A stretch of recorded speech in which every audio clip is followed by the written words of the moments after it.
Now students, ये एक example मैंने आपको दिखाने के लिए लिया हूं। We have to do matrix multiplication. आपको एक मैट्रिक्स दिया है ए, जिसमें वैल्यू दी गई है 2411 और क्या पूछा है a square minus 3a plus 2i। क्या पूछा है a square minus 3a plus 2i। तो डेटा में लिखूंगा यहाँ पे ए square minus 3a minus 2i। ये प्रूफ करना है इक्वल टू जीरो। ये प्रूफ करना है equal to zero.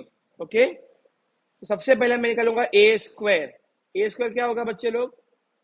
2411 multiply by 2411। अब ये कुछ बच्चों ने क्या किए थे लास्ट टाइम कि इनको नंबर मल्टीप्लाई किए थे। That is incorrect, completely wrong.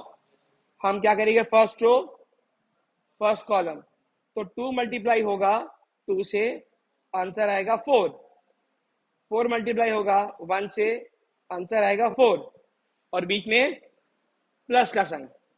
उसके बाद में first row second column means first row second column, answer में क्या आएगा? 8 4। कैसे आया 8? 2 इंटू 4 8, 4 इंटू 1 4। इसके बाद में second row first column, the answer will be 2 plus 1। Last में third row of second row second column, the answer will be 4 plus 1। 4 plus 1, तो इसका आंसर क्या आया? 8 12 3 5। ये क्या मिल गया मुझे? A square. अब क्या पूछा है? A square minus 3a minus 2i। A square था मेरे पास 8 12 3 5 माइनस 3 टाइम्स ऑफ ए क्या था? 2411 माइनस 2 टाइम्स ऑफ आई में क्या आएगा? 1001। That's it. बस अभी क्या करना है? बस अभी क्या करना है? स्केला मल्टीप्लाई करना है और सब्ट्रैक्शन करना है। 8 12 3 5 माइनस 6 12 3 3 माइनस 2002। तो यहां पर हम चाहे तो दोनों ऑपरेशन एक साथ में कवर कर सकते हैं। पहले नंबर में आएगा 8 minus 6 minus 2, 12 minus 12 minus 0, 3 minus 3 minus 0, 5 minus 3 minus 2 और फाइनल आंसर में क्या आएगा? 0 0 0 0। और इसे कहते हैं zero. That is null matrix और ये हमें प्रूव करना था। Now find the value of x and y. अब ये थोड़ा ट्विस्टेड सम आ गया है। यहां पे अगर आप देखोगे ना बच्चे लोग, तो एक मैट्रिक्स मल्टीप्लाई बाय दूसरा मैट्रिक्स इक्वल टू तीसरा मैट्रिक्स दिया हुआ है। मतलब कि आपको मैट्रिक्स टू मैट्रिक्स मल्टीप्लीकेशन भी पता होना चाहिए एंड इक्वालिटी ऑफ मैट्रिक्स भी पता होना चाहिए। ये दोनों प्रॉपर्टी अगर आपको पता है तो ही आप ये सम सॉल्व कर पाओगे। तो चलो डिस्कस करते हैं। ये मैंने आपके सामने क्या लिखा बच्चे लोग? LHS। और अब हम इसका सॉल्व करेंगे।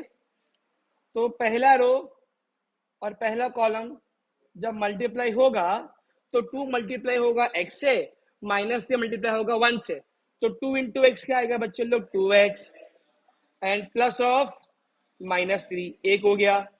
अब first to second column 2 into minus 1 minus 2 plus 0। उसके बाद में first row third column 2 multiply by 2 4 plus of minus 3y।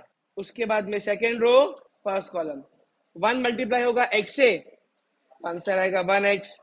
5 multiply होगा 1 से, आंसर आएगा 5। उसके बाद में first row second column minus 1 plus 0। उसके बाद में ये में क्या आएगा? 2 प्लस 5y और RHS में क्या है? ओके, अब यहां पे इंपॉर्टेंट स्टेटमेंट क्या है वो दिखाता हूं। ये इंपॉर्टेंट है। बाय इक्वालिटी ऑफ मैट्रिसेस, ये left hand side equal to right hand side. तो अभी अगर हम देखें, सबसे बड़ा ट्विस्ट अभी आएगा कि पहला नंबर आपको क्या दिया, 2x प्लस ऑफ -3, और यहाँ पर भी वही दिया है। उसके बाद में -2 इक्वल टू -2, उसके बाद में 4 - 3y इक्वल टू 4 - 3y, उसके बाद में x + 5, और लास्ट में एक और चीज 2 + 5y, 2 + 5y। तो यहाँ पे इक्वल टू मैट्रिक्स के हिसाब से देखिए तो मैट्रिक्स एग्जैक्टली सेम आ रहा है, वैल्यूज जो लेफ्ट में है वो राइट में, लेकिन कोई सॉल्व करने के लिए इक्वेशन नहीं बन रहा है। इसका मतलब 2x - 3 इक्वल टू 2x - 3। तो यहाँ पे आएगा, since no equation is form therefore x can't be determined। अगर 2x - 3 की जगह पे कोई नंबर होता 5, 10, 12, 15, तो आप उसको रेड को सेम करके, आप रेड टू रेड को सेम करके आंसर निकाल सकते थे।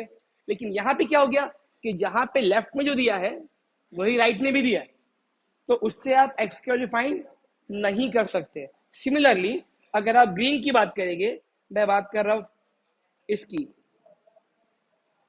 2 + 5y, 2 + 5y, तो यहां पर भी सेम आएगा y के लिए भी, since 2 + 5y is equal to 2 + 5y, since 2 + 5y equal to 2 + 5y, तो वहां पर भी लेफ्ट राइट सेम दिया है। जब लेफ्ट राइट सेम दिया है तो सब कैंसिल होकर 0 हो जाएगा, and you can not find the value of y। आपको y का वैल्यू का फाइंड करना है तो 2 + 5y के सामने कुछ और वैल्यू होना चाहिए था, 10, 20, 30। कहाँ की बात कर रहा हूँ, यहाँ की बात कर रहा हूँ। तो आप उसको इक्वेट करके y का वैल्यू निकाल सकते थे। सिमिलरली यहाँ पर भी 2x - 3 है, तो यहाँ पर कुछ और होना चाहिए था जो नहीं है। तो ऐसे सम भी एग्जाम में कभी कभी घुमाने के लिए पूछ सकते हैं कि आपका कॉन्सेप्ट देखा जाए। यहाँ पे सही आंसर यही है, value of x and value of y can not be determined. Okay, ये 4 मार्क का सम है, एग्जाम में कई बार पूछा हुआ सम है। एक मैट्रिक्स दिया है A, 3/3 मैट्रिक्स दिया है A, 2 4 4 4 2 4 4 4 2, और क्या पूछा है, show that A² - 8A is a scalar matrix. मतलब आप A को A से मल्टीप्लाई करोगे। I repeat once again, same number multiply नहीं होता है, फर्स्ट रो फर्स्ट कॉलम उस प्रोसेस से जाना होता है। ये नंबर को इससे करेंगे तो आंसर में क्या आएगा, पहला बोलो, 4 4 16 16। उसके बाद फर्स्ट रो सेकंड कॉलम में क्या आएगा, 8 8 16। उसके बाद में फर्स्ट रो थर्ड में क्या आएगा, 8 16 8। Is that clear? Yes or no? Then second row, first column, your answer will be 8 8 16. Second row, second column, 16 4 16. Second row, third column, 16 8 plus 8 8 16 8 16 8 8, last 16 16 4. Answer will be 36 32 32 32 36 32 32। ये आ गया आपको A², ये आ गया आपको A²। निकालना क्या है, A² - 8A। निकालना क्या है, A² - 8A। तो ये मेरा आ गया बच्चे लोग A² - 8 टाइम्स A क्या था, ये आ गया A² - 8A। अब सबसे पहला मैं 8 को मल्टीप्लाई करूंगा ना। मैं स्टूडेंट, जब मैंने 8 को मल्टीप्लाई किया तो डायगोनल में खाली 16 बचा, बाहर पूरा 32 हो गया, राइट। अब सब्ट्रैक्शन करेंगे ना तो मेरे आंसर में आएगा 36 - 16, 32 - 32, 32 - 32, 32 - 32, 36 - 16, 32 minus 32, 32 minus 32, 32 minus 32, 36 minus 16. Yes or no? तो आंसर में क्या मिला? 20 0 0 0 20 0. This is a scalar matrix. क्या होता है स्केलर मैट्रिक्स? ऐसा मैट्रिक्स डायगोनल में कोई भी सेम नंबर और डायगोनल के बाहर जीरो,